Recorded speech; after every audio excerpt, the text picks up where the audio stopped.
जैसा कि सर आपके बचपन में सर पैर थे, बाद में जी। सर आपके ट्रेन से पैर कट गए, हौसला कहाँ से मिला सर? हौसला मतलब वही चीज है कि मैं आए दिन सर का वीडियोस, खान सर का जी। वीडियोस और देखते रहता था, मोटिवेशनल टॉक्स। हम्म। और लगता था कि मैं भी एक दिन सर के पास पहुंचूंगा और कुछ करने का जज्बा था। हम्म। मैं पहले सिविलियन कोटे से बीआरओ में जॉब करता था, तो इंडियन आर्मी के साथ अटैचमेंट, वो कम संसाधनों में मतलब कैसे जिंदगी को सरवाइव करना है, इन सारी चीज़ों से प्रेरणा मिला। और मैं सोचा कि मैं एडवेंचर स्पोर्ट्स में ही अपने देश का नाम रोशन करता हूँ और यहाँ से शायद अच्छा करूंगा तो शायद नौकरी वोकरी मिल जाएगी। इसी यही प्रेरणा थी और आगे काफी बढ़ा। सर सर चुनौती आया होंगे सर, क्या क्या सर चुनौतियों से लड़ना पड़ा आपको? चुनौतियां हर दिन थी, आज भी है, जी। और उसको संघर्ष कर रहा हूँ और आगे बढ़ रहा हूँ। सर खान सर, सर आपके पास सर आए हैं, क्या कुछ कहिएगा सर इनको? देखिए, ये समाज के सच्चे, मतलब एक समझिए, एक पैर न होने के बाद में जी। इन्होंने हर वो काम किया ना जी। जो एक पैर वाला इंसान नहीं कर सकता था, दोनों पैर वाला। जी। ये जहाज से कूद के पैराग्लाइडिंग किए हैं, जी। समुद्र के नीचे स्कूबा डाइविंग किए ऑक्सीजन लगा के, कंचनजंगा पर्वत हो गया और किलीमंजारो हो गया। तो किलीमंजारो पर्वत पे 80 केजी का तिरंगा झंडा लहरा दिए, पर्वतें ढक दी है यहाँ पर। ये सारा इतना काम किया यहाँ पर। और इस सब के बाद इनको जो अवार्ड मिला, तेंजन नोगरे और साहसी पुरस्कार, ये जी। राष्ट्रपति भवन में राष्ट्रपति अच्छा। महोदय ने पिछले साल ही ने दिया था। हम्म। 17 जनवरी 2015 को मिला था। 25 को पिछले साल। ये 26 है, पिछले साल मिला था यहाँ पे। इतना बड़ा अवार्ड मिला। जबकि ये कहा जाता है कि पर्वत पे वही चढ़ सकता है जो बहुत हिष्ट पुष्ट और फिजिकली टफ मजबूत हो, हो। मजबूत हो। जी। इनके पास देखिए दिव्यांग चढ़ गए वहां पे। सोचिए, एक पैर से अगर पैर फिसलता तो हाथ मतलब बचाने वाला कोई नहीं आता। जी। ये बहुत दिक्कत है। और दूसरे पैर में भी ना अंगूठा नहीं, और एक उंगली काम नहीं करती है। अंगूठा ना होने की वजह से उसके बगल की उंगली नहीं काम करने से बैलेंस नहीं बन पाता है। उंगलियां जो होती हैं पैर की, वो बैलेंस बनाने के काम आती हैं, वो भी नहीं है इनके पास। तो अभी हम लोग का प्रयास रहेगा, जो गवर्नमेंट का एक पॉलिसी है कि मेडल लाओ नौकरी पाओ। जी। तो ये अर्जुना अवार्ड के इक्विवेलेंट मेडल है और राष्ट्रपति भवन से मिला है। हम्म। और तो इन्हें यहाँ से खेल मंत्री हो, मुख्यमंत्री हो, गवर्नर सब हो, इन्हें वहां जाके इनके बारे में बताए, हम्म। क्योंकि ये कहाँ कहाँ दौड़ेंगे। जी। हमको लगता है दौड़ के आप थक चुके हैं। जी। कहाँ कहाँ गए थे? यानी मैं पिछले बार सुरेंद्र मेहता जी खेल मंत्री थे, उनके गांव जाके बछवाड़ा में जाके मिल के आया था।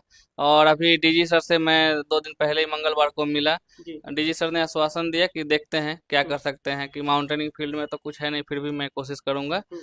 और मैं अपने जो हमारे खेल मंत्री अभी फिलहाल के हैं श्रेयांशी दीदी, जी। तो वो भी एक अर्जुना अवार्डी हैं। तो इसीलिए इसी उम्मीद से आया हूँ कि एक अर्जुना अवार्डी को, इक्वल अर्जुना अवार्डी को समझेंगी बात को, और शायद मेरे जो संघर्ष है उसको खत्म करेंगी। जी। और बस बिहार गवर्नमेंट से मैं चाहता हूँ कि मैं माउंट एवरेस्ट की ऊंची चोटी पे चढ़ूं और भारत का और बिहार का मतलब नाम रोशन करूं, और लोग देखें कि भारत में एक ऐसा दिव्यांग है हम्म। जो मेरे कैटेगरी में अभी तक कोई माउंट एवरेस्ट पे चढ़ा नहीं है।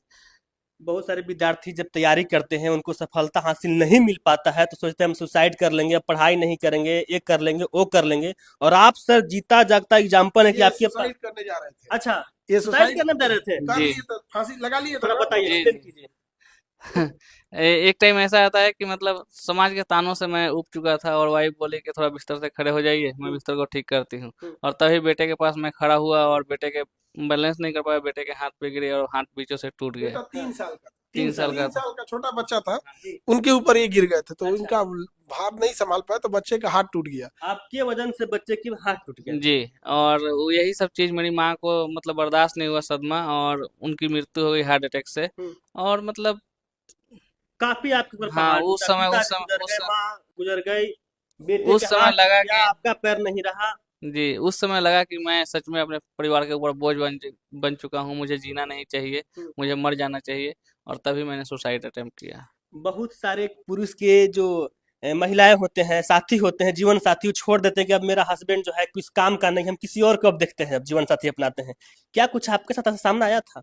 हाँ, ऐसी चीजें मैं पहले पेपर में, न्यूज में पढ़ा था, तो हम्म। मैं ही ऑफर किया वाइफ को हॉस्पिटल में ही हम्म। कि एक बेटा एक बेटी है, तो बेटी को मेरे पास छोड़ दो और बेटा को लेके हम लोग सेपरेट हो जाते हैं, हम्म। क्योंकि क्यों दिव्यांग के साथ एक इंसान रहेगा। हम्म। क्योंकि अगर ये वर्ड्स मैं अपनी वाइफ से सुनता तो मुझे खुद खराब लगता। जी। और मैंने ऑफर किया और मेरी वाइफ मुझे पकड़ के रोने लगी कि हम्म। नहीं, हम लोगों ने 7 फेरे लिए हैं तो हम्म। 7 जन्मों के लिए लिए हैं, ये तो पहला ही है हम्म। कि हम लोग साथ मिलकर जो भी लड़ाई होगा लड़ेंगे। और आज इतनी बड़ी उपलब्धियां जो भी हासिल किया हूँ, हाँ। सारे के पीछे श्रेय मेरी वाइफ का, मेरी दीदी का, माँ का, मेरे गुरु का। हाँ। और जब प्रेसिडेंट अवार्ड लेने गया तो मेरी वाइफ मेरे साथ गई थी। वो एक भावुक पल था हमारे समाज में कि शून्य से शिखर तक पहुंचना। हाँ। शिखर यानी प्रेसिडेंट ऑफ इंडिया तक पहुंचना शायद सब हर किसी का सपना है और हर कोई नहीं पहुंच सकता है। आज आप खान सर के पास है, खान सर से आपको क्या कुछ वैसा कुछ रहा जो खान सर से आप मिलने आए, और खान सर से आपको क्या कुछ मांग है?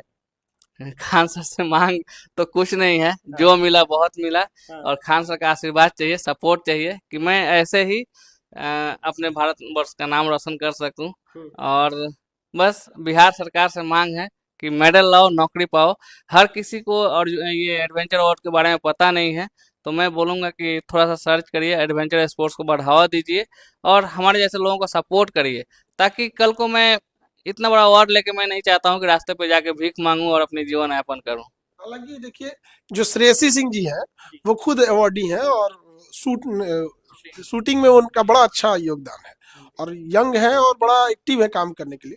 उनसे हम भी पर्सनली जाके ये बात बोलेंगे, कर देना चाहिए उन्हें भी। सीएम साहब से और गवर्नर साहब से भी पूरी कोशिश रहेगी कि आपको एक अच्छा पद मिले, और हम लोग की कोशिश रहती है कि शिक्षा विभाग मिले आपको, ताकि स्टूडेंट्स को देख के एक मोटिवेशन मिले। अभी टीआरई वगैरह में तो बहुत सी चल ही रही है, 4 में आपको दे देना चाहिए। यहाँ पे हमारी पूरे प्रयास रहेगा, और ऐसे आप समाज को मोटिवेट करते रहें। और सच्चे मतलब एक होता है कि देश में जब जब किसी को सब कुछ लगेगा हार गए, तो आप जैसे लोगों को देखने के बाद सच में प्रेरणा मिलेगी। अंत में क्या कुछ कहिएगा सर उदय सर को, जो ये प्रेरणा स्रोत बन चुके हैं, एक पैर नहीं रहा K2 कंचनजंगा सारे पर्वत पर चढ़ चुके हैं, क्या कुछ संदेश रहेगा उदय सर के लिए? ये एक समाज के लिए एक मिसाल है कि जब सब अंधकार हो जाए तो एक नया उदय होता है। नाम का जो असर होता है वो इन्होंने सच करके दिखाया है। नाम इनका श्री उदय कुमार, और ये अवार्ड आप देखिए, और ये अवार्ड तक पहुंचने के लिए और राष्ट्रपति भवन से ये अवार्ड लेने के लिए बहुत जिगर होना चाहिए। और ये एक प्रेरणा है, और सच में जो नाम का वो असर होता है, नाम को सिद्ध करके दिखाया है, इन्होंने दिखाया। आज माता पिता नहीं है इनके साथ, लेकिन जब वहां से देखते होंगे तो बड़ा गर्वान्वित महसूस करते होंगे, और समाज को आप जैसे लोगों की बहुत जरूरत है। समय देने के लिए बहुत बहुत धन्यवाद। धन्यवाद। आपको भी धन्यवाद। Thank you sir.